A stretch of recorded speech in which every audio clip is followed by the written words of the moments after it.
বৌমা, এই কাজটা তুমি কেমনে করে করলা? তোমার আমার নিজের মেয়ের মতো ভাবতাম, ভালোবাসায় কোনো কমতি ছিল না। আর তুমি তুমি অন্য একটা পরপুরুষের লোকে সি সি সি সি এইভাবে ডলাডলি করো। আমার মান সম্মান কিছু রাখো নাই তুমি। মা, ওকে আর কিছু বলে কি লাভ হবে? যা করার ও তো নিজের ইচ্ছাই করেছে। ছি ছি ছি ছি! কবিতা, আমি তোমার স্বামী থাকা অবস্থায় তুমি একটা পরপুরুষের সঙ্গে সময় কিভাবে কাটাও? তোমার একবারও বিবেকে বাঁধলো না? আরে হেই, তোমাকে আমি কি দেইনি বলো? কি নেই আমার? আমার বাড়ি আছে, গাড়ি আছে, টাকা পয়সা আছে, ব্যাংক ব্যালেন্স আছে, সবকিছু আছে। তুমি এতেও সুখী না? ঠিক আছে, তুমি তোমার সুখটাকে যখন বেছেই নিয়েছো, তোমার মতো একটা বেয়াদব মেয়েকে কখনোই আমার জীবনে রাখবো না। তোমাকে আমি ডিভোর্স দিয়ে দিব। এক্ষুনি আমার বাড়ি থেকে বের হও, বের হয়ে যা বলছি। দাঁড়াও!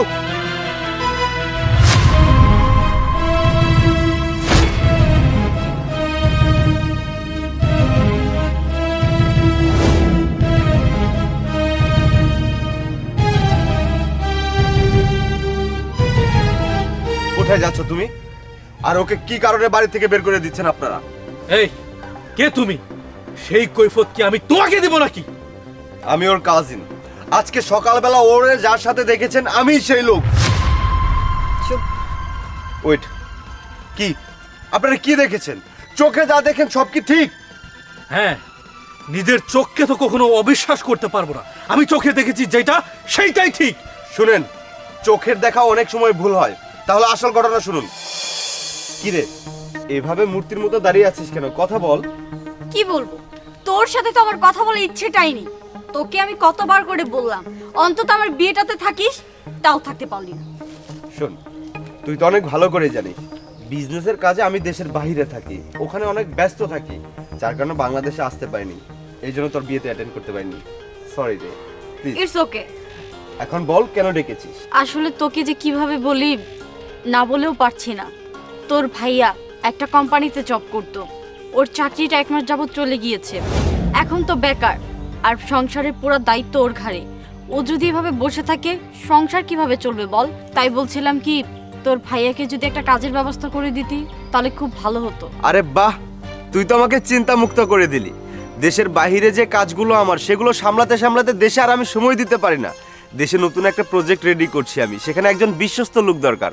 তোর হাজবেন্ডের থেকে বিশ্বস্ত লোক আর কে হতে পারে? শোন, তোর হাজবেন্ডের স্যালারি কিন্তু 1 লক্ষ টাকা হবে, চলবে?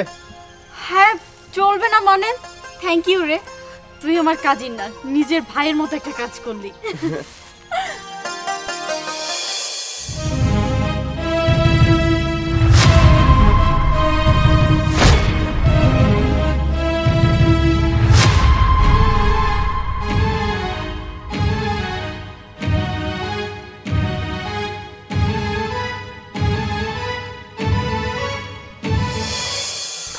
মানে আমি ভুলছিলাম?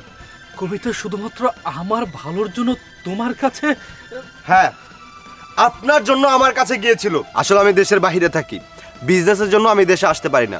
ও আমাকে বিয়েতে ইনভাইট করেছিল, কিন্তু আমি আসতে পারিনি ব্যস্ততার কারণে।